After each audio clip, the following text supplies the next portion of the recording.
Genshin Impact's 4.8 banner Phase 1 starts very soon, and we finally got all the information regarding not only the 5 stars but also the accompanying 4 stars and the entire weapon banner. So, as I promised in my last video, let's talk about all of that right here and give some context here so you can make the best decision for your personal account, whether you should pull or rather skip.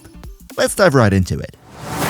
Okay, before we jump into the 4-star characters and the weapon banner, let me give you a quick catch-up on the 5-star characters Navia and Nilou. I talked about the two in great detail in my last video already, so if you haven't yet, then make sure to definitely go check it out. So for the sake of this video, we're gonna keep it short and stick to the basics. First off, Navia. Navia is an on-field Geo Claymore user, and she is in a kind of interesting spot because she's a bit of a quick swap unit. Her on-field time is not that high, at least not as high as you would expect from other on-fielders, but she's very easy to play and she can deal quite the numbers. So if you're looking for a Geo on-field DPS, this might just be it for you. Now, one very important thing to note about Navia is that unlike many other Geo characters in the game, she does not, absolutely not want to be played in mono Geo because she has a mechanic where she wants to have a lot of crystallized particles, meaning she wants to be played in a reaction team where other characters can help her create those particles so that she can deal the most damage possible. As for Nilou, Nilou is one of the strongest characters in the game with the right team, but she's also very, very specialized, meaning that if you play her outside of that role that she is intended for, she will be pretty bad and inferior to most other Hydra units out there. Here's what I mean. Nilou has a special passive where when she is in a team with just Dendro and Hydro units, so no other elements present, then all Dendro cores that are produced by Bloom reactions turn into big Dendro cores that will explode pretty much instantly after they get created, have a bigger AoE, and deal tons more damage than normal Bloom cores. This is exactly what Nilou excels in, those so-called Nilou Bloom teams, where you have Nilou and her passive making those cores really strong, and then just Hydro and just Dendro units to drown the enemies in Dendro explosions. If this playstyle resonates with you, then Nilou is definitely worth going for because there aren't many situations in the game where Dendro burst damage, right? Where that is actually bad, where the enemies are resistant against that. This one is definitely gonna sting the enemies. And just real quick on the side, if you could maybe spare a like for the video, that would be super great with the YouTube algorithm because otherwise it is going to sting me. Cheers for your support. So much for the two 5-star characters. If you want a Geo on-fielder that deals good damage, is easy to play and not exclusive to mono Geo teams, go for Navia. If you want Nilou Bloom, then go for Nilou. But if you want anything other than that, you know, an on-fielder that is maybe not Geo, or let's say a 5-star Hydro character that is more in a on-field DPS role, then don't go for Navia and don't go for Nilou. These two are very good at what they are doing, but outside of that, I cannot in good faith recommend going for them. But as I said, if you want to have a more in-detail breakdown of their kits, check out my last video where I went over all the 4.85 stars. However, for the sake of this video, let's leave it at that for now and look at the 4-star characters that have recently been revealed, plus the weapon banner, and see what whcih has been cooking for us there. As accompanying 4 stars for Nilou and Navia, we have Ningguang, Kaveh, and Kirara. Yeah, I know, not necessarily the creme de la creme overall when it comes to 4-star characters, but maybe, depending on which account you have, this can actually be a big win or kind of an L. Let's jump into it. First off, Ningguang in and of itself isn't a really good character, not even a really good Geo character. The main thing she does with her skill is providing this Jade Shield, which gives you a little bit of cover from enemy projectiles, but it's not worth mentioning, and you get a bit of a Geo bonus if you run through that shield. And then with her burst, she deals big damage and also has some decent Geo application. That's basically it. Now, let's quickly think back to Navia for a second. Remember how I said she doesn't want to be played in mono Geo because she needs to have crystallized particles? This is where Ningguang can kind of come in handy, because while Navia doesn't want to be mono Geo, she still wants to have the crystallized particles, which means there also needs to be some Geo application, and Navia's Geo application alone is not necessarily enough. which is why usually you want to team up your Navia with ideally Zhongli because Zhongli has good AoE application. But if you don't have Zhongli, if you don't have Chiori, for example, who's also very good in that role, then yes, Ningguang can kind of serve as a substitute in that role.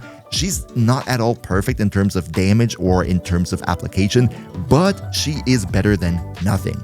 So yeah, when you want to go for a Navia team and you don't have any other suitable Geo applier, then Ningguang can, for now, until you have a better unit, serve in that role. Let's move on to Kaveh, who hasn't had a rerun as a 4-star in over 2 years. This is absolutely insane. I only got one copy of him on the standard banner, and I'm sure many of you out there don't even have him at all. So what can he do? Now, Kaveh, just like Ningguang, isn't a really good unit. He's an on-field DPS character. He makes bloom cores instantly explode and gives them a bit more damage and all that stuff. He also heals himself if he gets hurt by bloom-related reactions. And while all of this sounds like he would be perfect for a Nilou team, because Nilou, you know, is all about her big dendro cores, and Kaveh is sort of all about dendro cores, both of them, while they do work together, it's not like they're polar opposites, also their kits don't really synergize.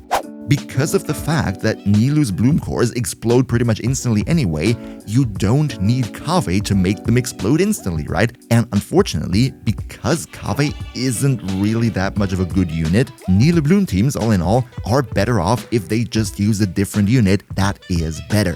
And finally, we have Kirara, which kind of was expected because she gets a new outfit in the summer event, so it's kind of obvious that we're gonna get Kirara somehow. So yeah, she is a Dendro shielder and also has some nice Dendro application, which is definitely cool. Also puts her in a position to be nice with Nilou bloom teams if you don't have a better or maybe even a 5-star option for this. What I mean here is that of course the Dendro shields are gonna help in terms of protection, but also when you run around in her cat box mode, she has some nice Dendro application, especially when the enemies are neatly grouped up. So if you want to go Nilou bloom and your account happens to be not really stacked in terms of great Dendro characters, then Kirara is definitely not a bad option for a Nilou bloom team, albeit not the optimum. When we're talking about the 4-star characters, each and every individual one of them is really not that good. Like, they don't provide much value to your account overall. However, with the 2 5-stars featured on the banner, they aren't necessarily like quote-unquote good, but they are passable, especially if you don't have a wide account just yet, and they definitely work together with their respective 5-star if you don't have anything superior. Now, let's also take a look at the weapon banner, where we have, of course, the signatures of Nilou and Navia, the verdict for Navia, and the key of Kajnizut for Nilou. And this one is very straightforward, right? Navia's verdict is good for Navia, but not really that amazing for other characters out there because it's not too great of a stat stick. Like, you really want to use this on Navia and not so much on anyone else. As for the key of Kajnizut, this is an absolutely phenomenal sword because it gives you tons of HP, which is perfect for Nilou because ideally you want to build Nilou into only HP and that's it. But it also works on other HP scaling characters like, for example, Furina. It's a very good option there too. The 4-star weapons, on the other hand, are really, really bad. Like, the bell is probably the worst claymore in the game. The bow, I even completely forgot the name because it's so irrelevant. There are so many better 4-star bows out there, forget about it. Same for the catalyst. And then the only things left are the Sifo's Moonlight, which is a sword that also hasn't been seen on the banners for over 2 years if I remember it right, and the Dragon's Bane. Now, Dragon's Bane is an EM spear, which is really nice if that's what you need, but really the only character who wants this would be Raiden Shogun. If you build her into an off-field Hyperbloom trigger, for example in a Neuvillette team, then yes, the Dragon's Bane is really, really good and you want that. But outside of that one copy, you don't really need it. And most other characters out there also don't want to really have it. However, the Sifo's Moonlight, holy moly, this is one of the best 4-star swords in the entire game, providing elemental mastery on the substat, and the effect gives you, the equipping character, and the entire team energy recharge. Just to make that clear, this is the optimal sword for example, Kazuha, because you want to build Kazuha into a lot of elemental mastery anyway, so this sword provides that really well.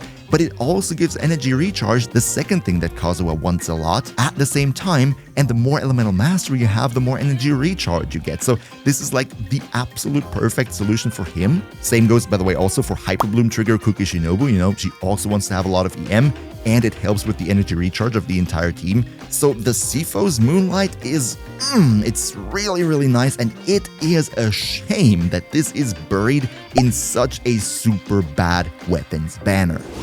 But alright, with all that out of the way, now that we know what the 4-star characters do, which weapons we have on the banners, should you pull for any of this, or should you rather skip? If you want Navia because her on-field power is what your account needs, then of course absolutely go for her. If you want Nilou because you want to build a Nilou Bloom team, then absolutely go for her. If you want neither of these specific roles, do not at all pull on this banner because the 4 stars are super duper not worth it if you don't go for these 5 stars. And for the weapon banner, it's really complicated. Like, usually I always say never ever pull on weapon banners until you have all the 5-star characters that you want for your account, because having more characters is usually better than going for 5-star weapons, and it can take a lot of pulls to get the weapon that you want. But if you wanted to pull on this weapon banner, then I think the Key of Kajnizut is definitely your go-to here. It's kind of unfortunate that the Verdict is not too good of a quote-unquote second prize should you get that, but Kajnizut is really great, and if you get lucky and get a couple of Sifo's Moonlights on the side, that would be phenomenal for your account, specifically if you have Hyper Bloom Kuki or Kazuha on your account already. But please do not pull on this weapon banner just for the Sifo's Moonlight. That would be really bad. Please don't do that. As for how necessary those weapons are, I think if you go for Navia, you shouldn't necessarily have to go for the Verdict. You know, there are other 5-star claymores out there that serve as good stat sticks. Also, the Serpent Spine from the Battle Pass is really good. You don't need the Verdict per se. And for Nilou, I would say if you want to vertically invest into Nilou, then try to go C2, because Nilou C2 is really strong. That should be your priority. However, if you wouldn't want to go all the way to C2, then I would say the Key of Kajnizut is going to be better on her than going for her C1. Ideally though, you want to leave the weapon out and rather go for C2. And if you haven't already, then definitely check out my full 5-star banner overview that I released last week. We see each other, hopefully in the next one, and until then, as always, travel smart.